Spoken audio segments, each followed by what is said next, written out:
오늘 읽을 하나님의 말씀 창세기 46장 1절에서 4절 말씀까지 읽도록 하겠습니다.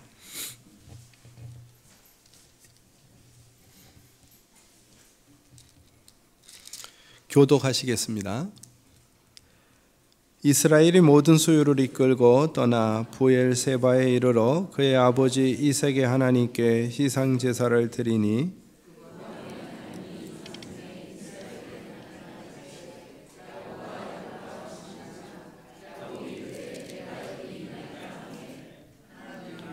이르시되 나는 하나님이라 내 아버지의 하나님이니 애굽으로 내려가기를 두려워 말라. 내가 거기서 너로 큰 민족을 이루게 하리라. 내가 너와 함께 애굽으로 내려가겠고 반드시 너를 인도하여 다시 올라올 것이며 그의 손으로 내 눈을 감기리라 하셨더라. 아멘. 또 오래간만에 뵙습니다. 네. 벌써 한 달이 지났어요. 그렇죠? 우리가 그 삶을 살아가는 것이 늘 우연의 법칙에 의해서 또는 환경의 흐름에 따라서 이렇게 흘러가면서 우리가 삶을 사는 것 같지만 사실상 우리의 삶을 움직이는 것은 우연이 아니라 하나님의 섭리입니다. 하나님의 계획이, 하나님의 뜻이, 하나님의 목적이 우리의 삶을 이끌어갑니다. 오늘 본문의 시작은 이렇게 시작이 됩니다. 이스라엘이 모든 소유를 이끌고 떠나 부엘세바에 이르러, 이렇게 시작이 됩니다. 여기 이스라엘은 국가명이 아니라 야곱의 또 다른 이름 이스라엘을 이야기하죠.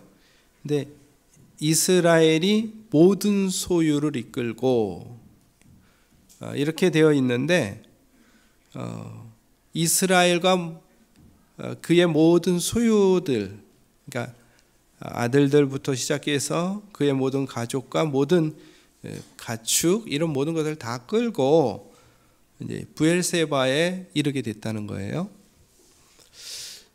왜 야곱은 갑자기 이렇게 약속의 땅을 떠나서 부엘세바에 도착했을까요? 왜 여기에 도착했을까요? 어디로 가려고 하는 건가요? 저보러 답을 가르쳐 달라는 거죠. 집으로 갑니다. 집으로. 어디지? 이집트로 가요. 이집트로 가는데 왜 가는 거죠? 요셉을 만나기 위해서 가요. 요셉이 살아있다는 소리를 듣고 소생했다고 그랬어요. 그러니까 요셉이 애굽 땅으로 팔려간 뒤에 그 야곱의 삶이라는 것은 정말 처참한 거였죠. 거의 죽음이었고, 특별히 요셉이 짐승에게 잡혀 죽었다라고 얘기하는 그 형제들의 거짓말, 그러니까 아들들의 거짓말을 들었을 때는 그가 애통했다고 그랬어요. 애통이라는 단어는 그냥 슬퍼서 우는 정도가 아니라 그건 장례식 때 사용되는 용어예요. 그래서 야곱이 내가 수올로 내려가기라, 내가 무덤 속으로 가겠다, 내가 죽겠다라는 심정의 표현이죠. 사랑하는 자식을 잃어버렸던 부모의 심정인데 갑자기 10년이 훨씬 지났는데 요셉이 살아있다고 그러고 그가 애굽의 총리가 되어 있다고 그러고, 그러면서 그가 보낸 그 수레와 양식과 그 화려함을 보면서 그가 회복됐다 이렇게 얘기했어요. 그래서 이제 이집트로 초청하게 됐는데, 해서 내려가게 되는데 사실은 그게 근본적인 것은 아니죠. 더 큰 근본적인, 요셉이 아버지를 그쪽으로 초대하여야 될 이유가 있었죠. 그게 뭘까요? 기근 때문입니다. 앞으로도 상당한 이 굶주림이 기다리고 있기 때문에 그 굶주림을 해결하기 위해서 애굽으로 내려가는 거예요. 대부분 말입니다. 우리도 삶의 터전들을 이렇게 옮기고 왔다 갔다 하는 그 배경에는 뭐가 있냐면 이 경제적 상황이 있어요. 그래서 그 환경 때문에 늘 이동을 하고 움직이고 그래요. 여러분들은 여기에 지금 어떻게 오시게 되었습니까? 이 지역에. 그리고 이 지역에서 얼마나 오랫동안 사실 것이라고 확신하십니까? 그리고 여기에 나름대로 꿈과 비전이 있으실 것이라고 생각하는데 그 것은 어느 정도 될 것이라고 생각합니까? 저는 삶의 터전을 굉장히 많이 옮겼던, 제가 이 삶의 터전이라는 것은 직장을 얘기하는 게 아니라 집을 많이 옮겨 다녔다는 얘기예요.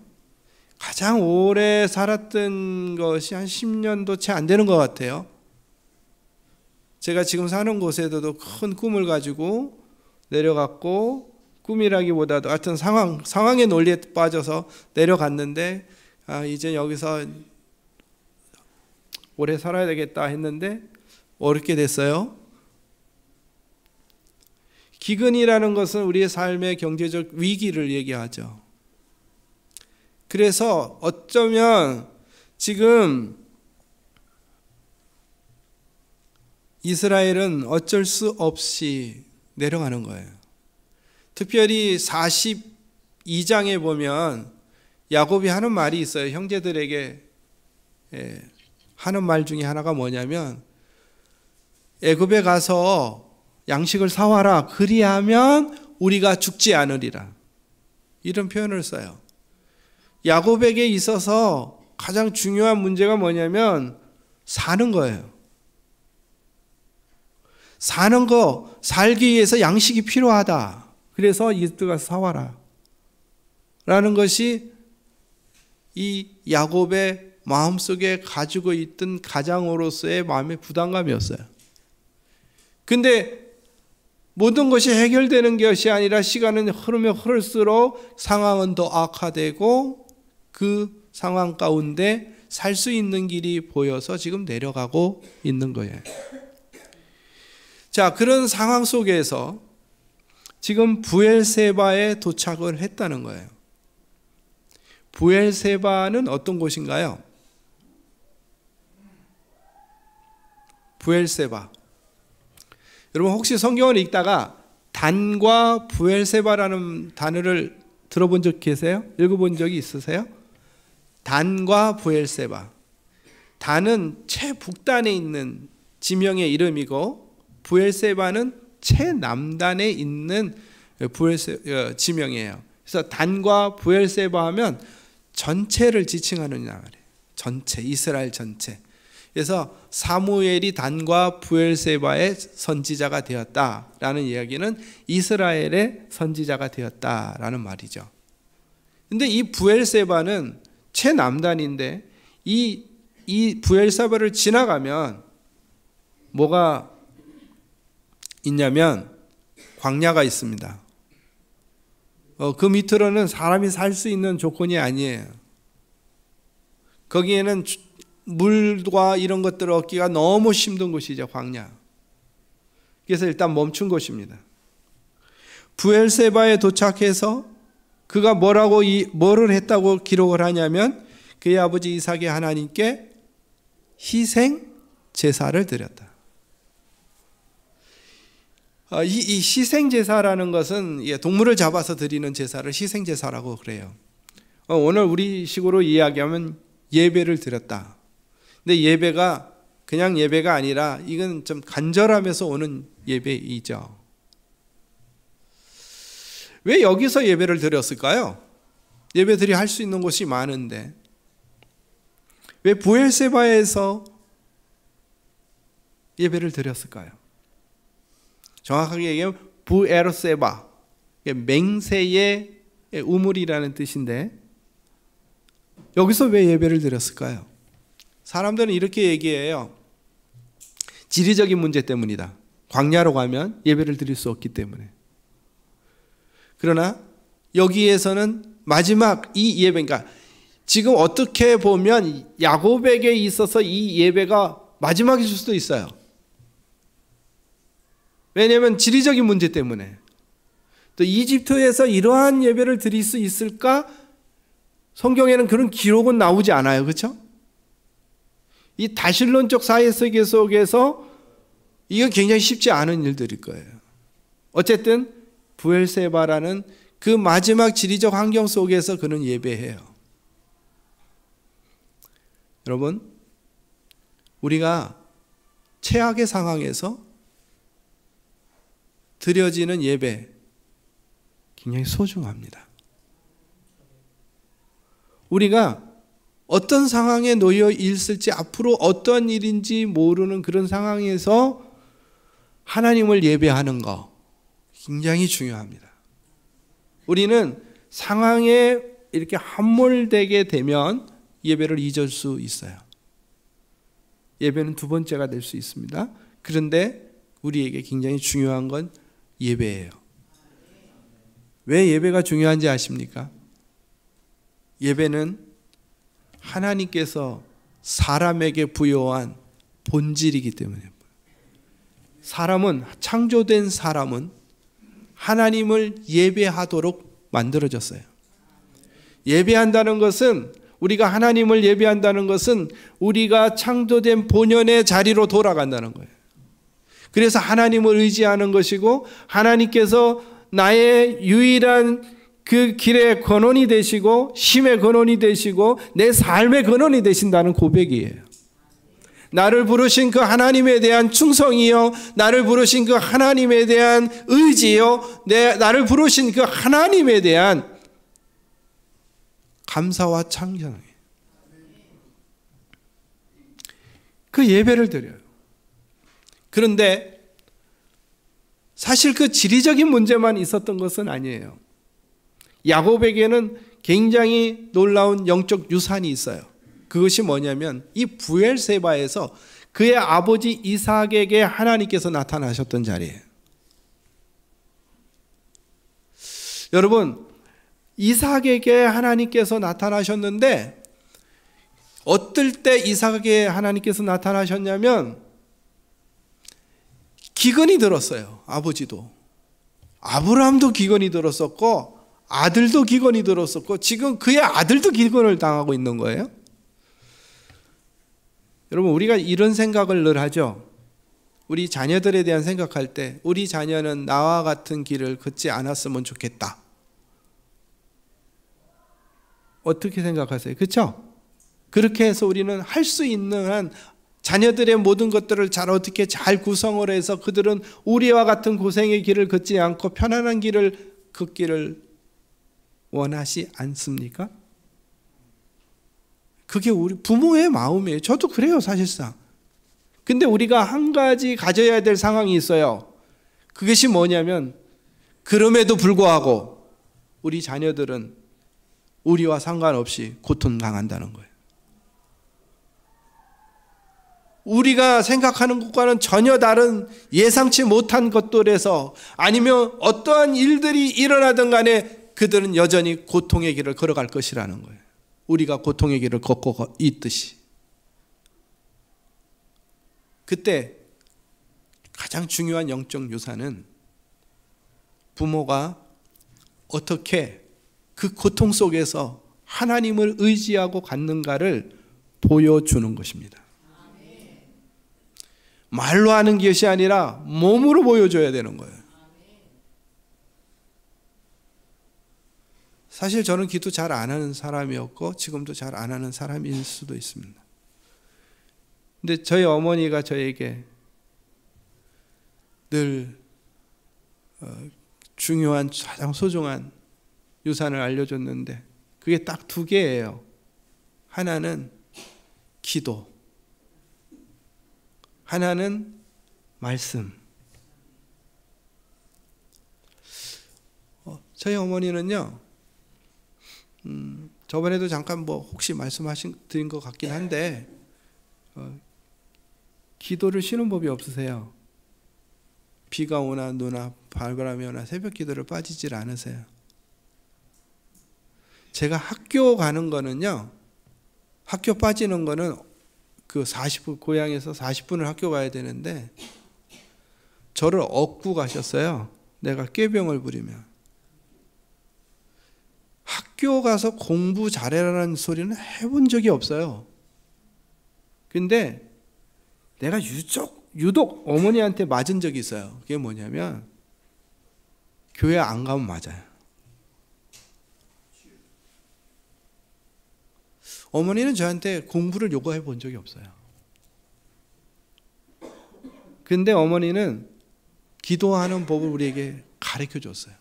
그냥 기도하라고도 안 했고 기도하는 모습을 보여줬어요. 그래서 제가 청소년 이제 고등학교 때가 됐을 때 저도 우연히 친구 따라서 교회는 잘 다니고 있었지만 기도하는 사람이 아니었다는 얘기죠. 금요 기도에 갔다가 제 이름을 부르면서 기도하는 우리 어머니의 음성을 듣고 울면서 아, 나도 인생이 이렇게 살면 안 되지라고 생각하기 시작했어요. 그리고 우리 어머니가 두 번째 저에게 남긴 유산은 새벽기도 갔다 오잖아요. 그러면 제가 자고 있겠죠? 자고 있으면 꼭 머리맡에 앉아서 하시는 일이 성경을 읽는 일이었습니다. 늘 성경 읽다가 그러면 그 성경 읽는 소리에 내가 깼어요. 그게 내 머리에 아직도 지워지지 않습니다. 그러면서 저한테 하는 말, 너는 내 아들 아니야. 너는 내 아들 아니야. 그 소리 들을 때마다 화가 났어요. 제가 고등학교 사춘기 때인데 화 안 나겠어요? 그건 난 누구란 말인가? 그것도 꼭 밥 먹을 때 얘기하세요. 넌 내 아들 아니야. 그럼 그 뒷말이 중요하죠. 너는 하나님의 백성이야. 이 말 꼭 잊지 마라. 이게 이제 그러니까 고등학교 때부터 이 얘기를 하기 시작하더니요. 언제까지 말씀을 하시냐면 그게 유언이 돼 버렸어요. 목사가 됐어요. 제가. 그럼 제가 하는 말이 너 목사라고 내 말 안 들으면 안 돼. 넌 내 아들 아니야. 너는 하나님의 백성이야. 이 말 꼭 잊지 마라. 이제 연세가 많이 드셔서 진짜 하나님 나라 가실 그 시기가 됐어요. 근데 앞을 못 보셨어요. 한 5년 동안을. 그래서 이 육지 인천에서 저와 같이 살 수가 없어서 고향인 대청도로 큰 형님 있는 곳으로 들어가셨어요. 그러니까 제가 전화를 할 수밖에 없잖아요. 전화를 하면 딴 얘기는 안 해요. 너 내 말 꼭 들어. 너는 내 아들이 아니야. 너는 하나님의 백성이야. 잊지 마라. 그리고 이제 얼마 지나서 어머니의 이제 소천 소식을 듣게 됐어요. 근데 그것이 그때는 정말 듣기 싫었는데 여기에 이렇게 새겨 있어요. 흔들리려고 할 때마다 힘들고 어려울 때마다 내 속에서 나오는 힘이에요. 그게 지금 브엘세바의 그 기근의 어려운 상황 속에서 이삭이 쫓기면서 도착한 것이 브엘세바예요. 근데 그 브엘세바에서 하나님이 나타나셨어요. 그리고 이삭에게 뭐라고 얘기했냐면 두려워 말라. 두려워 말라. 얼마나 두려웠겠어요. 우물 밥 먹어 와서 뺏어가고 우물 가면 뺏어가고 그러다가 머물 것이 브엘세바인데 두려워 말라. 그러면서 하나님의 말씀이 내가 너로 큰 민족을 이루게 하리라. 약속을 하십니다. 여러분, 이 약속이 여러분들에게 그 이삭에게 얼마나 큰 힘이 됐을까요? 큰 힘이 됐다고 생각하세요, 여러분? 그건 내 생각이니까 여러분 생각은 틀릴 수는 있어요. 저는 좀 황당했을 것 같아요. 굉장히 비현실적인 약속 같아요. 아브라함에게도 똑같이 그렇게 약속을 하셨죠. 불임의 아내를 둔 아브라함에게 나타나서 너로 큰 민족을 이루게 하겠다. 그리고 평생 25년 동안 삶을 살았는데 한 명 줬어요. 그럼 현실적인 도대체 이 약속이라는 게 뭘까요? 아브라함은 어떻게 살았을까요? 여러분, 아브라함은 믿음이 좋아서 열심히 잘 살은 것 같이 느껴지세요? 거짓말만 하면서도 아니었거든요. 그래서 그 뜻이 자신 스스로 한번 이뤄보겠다고 엘리에셀도 이스마엘도. 그러나 하나님은 아니래요. 언제 도대체 큰 민족을 이루겠다는 거예요? 이삭, 야곱과 에서 낳네요. 거기도 별 다른 게 없네요. 근데 큰 민족을 이루겠대요. 우리는 하나님의 약속을 너무 우리의 근거리로 끌어올 때가 많아요. 그래서 그 약속 자체도 우리에게 그렇게 큰 힘이 되지 않고, 때로는 그것이 우리에게 있다 할지라도 우리와 무관한 약속처럼 느껴질 때가 있어요. 그러나 하나님의 섭리는 우리 시야와는 너무 다르죠. 어쩌면 우리는 그 하나님의 큰 그림 가운데 놓여지는 하나의 디딤돌 같은 역할을 우리가 하고 있는지도 몰라요.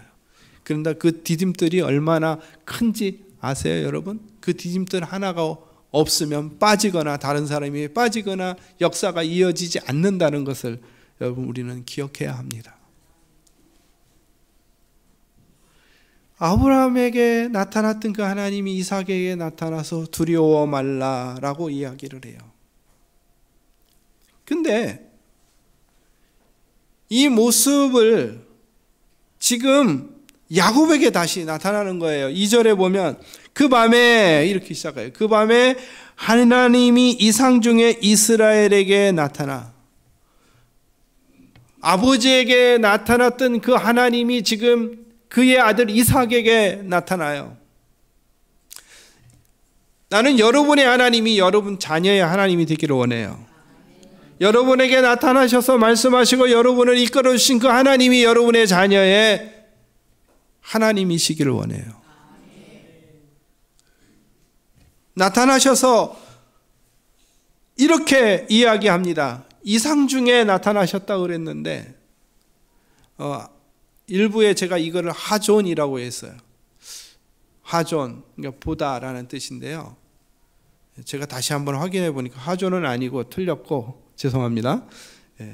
마루엘에, 그러니까 보다, 라라는 동사에 보다라는, 그러니까 하나님께서 결론적으로 같은 건데 이게 나타내 보이셨다라는 뜻이에요.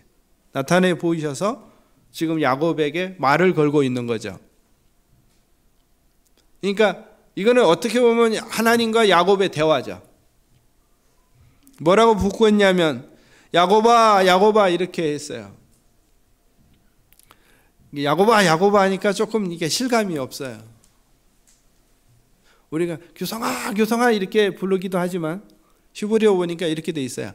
야콥 야콥. 네. 우리 보통 그렇게 많이 부르죠. 아이들 이름 부를 때 나한테 규성 규성 이렇게 부르죠. 뭐 우리는 아자가 많이 붙으니까 아자인데 야콥 야콥 이렇게 불러요. 그 앞으로 어떤 일이 벌어질지도 모르는 이런 모든 상황 가운데 찾아오셔서 부르시는 이 하나님의 음성 야콥 야콥, 이게 얼마나 그에게 큰 힘이 됐을까요? 여러분 홀라 그 무거운 짐을 지고 그 길을 걸어갈 때 하나님이 오셔서 규성아 규성아 라는 이 말이 그 어떤 것들을 구체적으로 이야기하지 않더라도 그것이 얼마나 우리에게 놀라운 힘일까요?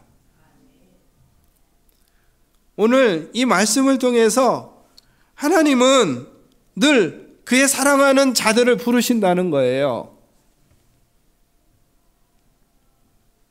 그러면서 야곱이 이렇게 얘기합니다. 내가 여기 있나이다. 힘내니. 여기 있어요. 야곱의 마음에는 이 하나님이 늘 기다렸다는 표현이죠. 그렇지 않겠어요? 내가 여기 있습니다. 근데 거기서 하나님께서 이렇게 말씀하시네요. 나는 하나님이라 너희 아버지의 하나님이니 애굽으로 내려가는 것을 두려워 말라. 두려워 말라. 3대에 걸쳐서 하나님께서 하시는 말씀이요. 두려워 말라. 두려워 말라. 아브라함에게도 나타나서 두려워 말라라고 얘기하셨고, 이삭에게 나타나셔서도 두려워 말라고 그랬고, 지금 야곱에게 나타나서도 두려워 말라요. 오늘 우리에게도 지금 두려워 말라라고 말씀하시고 있는 거예요. 왜 그럴까요? 인생이라는 것이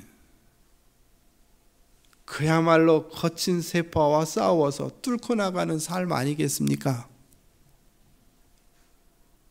미래에 대한 불확실과 미래에 닥쳐올 그 일들에 대처하지 못하는 그 일로 인하여 인간에 다가오는 두려움, 염려, 걱정, 각종 사고와 사건, 들려오는 소식으로 마음이 무너져요. 마음이. 성경에 보면 우리가 저번에 하나님의 승리라고 그 말씀을 나눠봤지만, 하나님의 승리하는 그 소식이 이방인들에게 전해질 때 그들의 마음이 낙담했다 그랬어요. 낙담. 다 녹아내려 버렸다. 근데 지금 우리에게 들려오는 소식들을 이렇게 들어보면, 저는 차라리 그냥 뉴스를 듣지 않습니다. 그러니까 다 들려오면 이곳에 안전한 것이 하나도 없어요. 그렇죠? 안전이라는 단어를 쓰기가 어려워요. 좋은 소식은 하나도 안 해요. 왜 뉴스는 좋은 소식 안 알려주는지 모르겠어. 굉장히 괜찮게 사시는 분들이 많고 훈훈한 이야기가 많은데 왜 그건 안 알려주는지 모르겠어. 우리는 그걸 알기를 원하는데, 우리도 그걸 알 권리가 있는데, 들리는 소식은 마음을 불안하게 해요.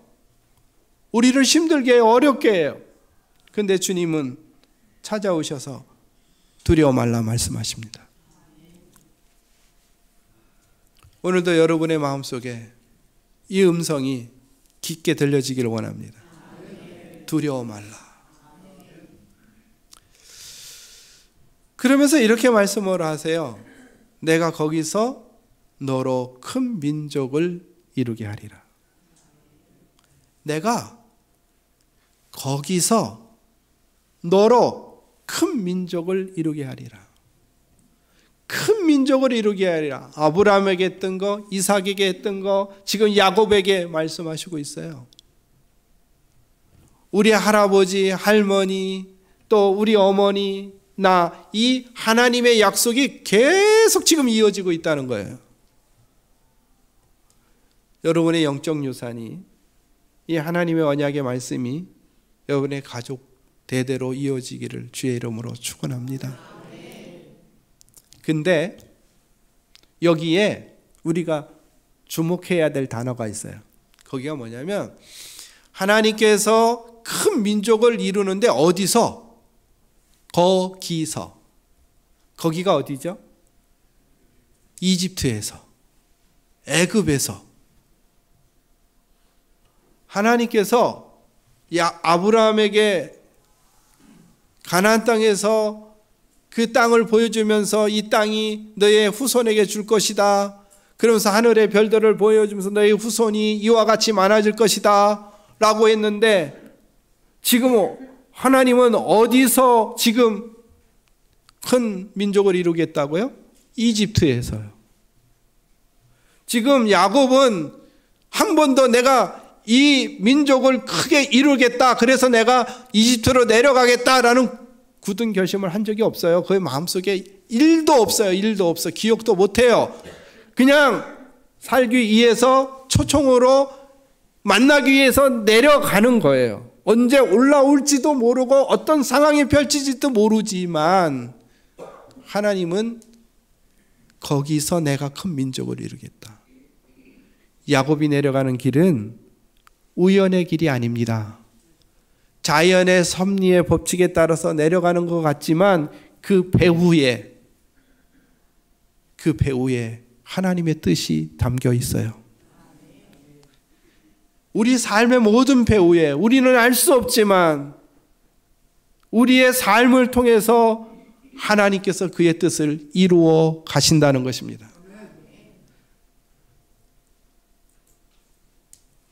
그래서 늘 우리는 이런 질문들을 해야 돼요. 내가 오늘 여기에 내가 왜 있는가? 특히 삶의 어려움이 닥쳐올 적마다 우리는 이 질문을 해야 돼요. 내가 왜 여기 있는가?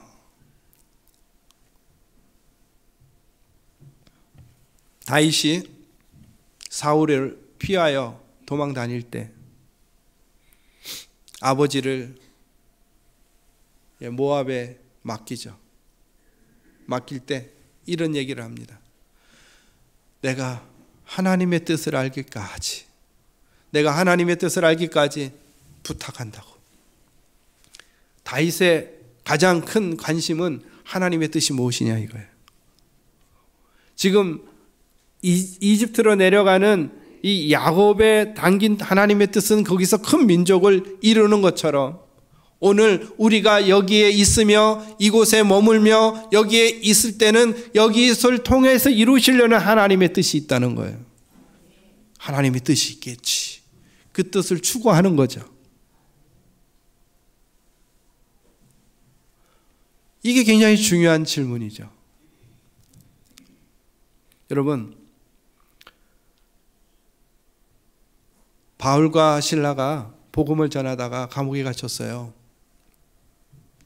근데 그건 우연히 감옥으로 가는 사건이었지 않습니까? 내가 감옥에 가겠다고 해서 그렇게 하지는 않았잖아요. 우연히 갔어요. 근데 거기에 누가 기다리고 있었느냐? 복음을 기다리는 간수가 있었어요. 형제들아, 내가 어떻게 하여야 구원을 얻으리까? 그때 주 예수를 믿어라. 그러면 그리하면 너와 너희 집이 구원을 얻으리라. 그가 복음을 받아들였고 그의 가족이 복음을 받아들였어요. 우리는 알지 못하고 우리의 계획과 상관없이 때로는 우연의 법칙과 자연의 법칙에 따라서 우리를 움직이지만 우리는 떠나지만 그 발걸음에 하나님의 뜻이 담겨 있다는 거예요. 한번 여러분 가만히 한번 여러분의 그동안의 삶을 한번 이렇게 돌아보세요. 삶은 이렇게 되돌아보면 그 발자국이 내 발자국이 분명하게 보일 것이지만 거기에 하나님께서 여러분들을 위하여 일하신 흔적들이 남아 있을 것입니다. 그것이 여러분이 다음 단계로 가는 놀라운 힘이 될 거예요. 근데 이런 하나님의 약속과 더불어 4절에 보니까 하나님께서 이렇게 말씀하시네요. 내가 너와 애굽으로 내려가겠고. 하나님께서 야곱아, 내가 이런 큰 뜻이 있으니까 네가 이집트로 내려가는 걸 두려워하지 마라. 내가 너를 이룰 것이야 라고 딱 멈춘 게 아니라 내가 함께 같이 갈게. 내가 너와 동행할게. 내가 너와 함께 있을게. 이렇게 말씀하신다는 거예요.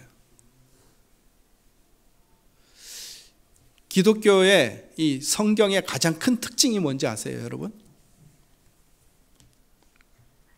성경에 가장 큰 특징이 있는데 그 특징이 뭐냐면 두 가지.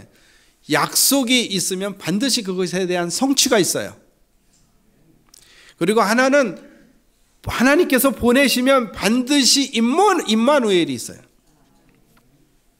지금 야곱을 애굽으로 보내는 거 아니에요. 그렇죠?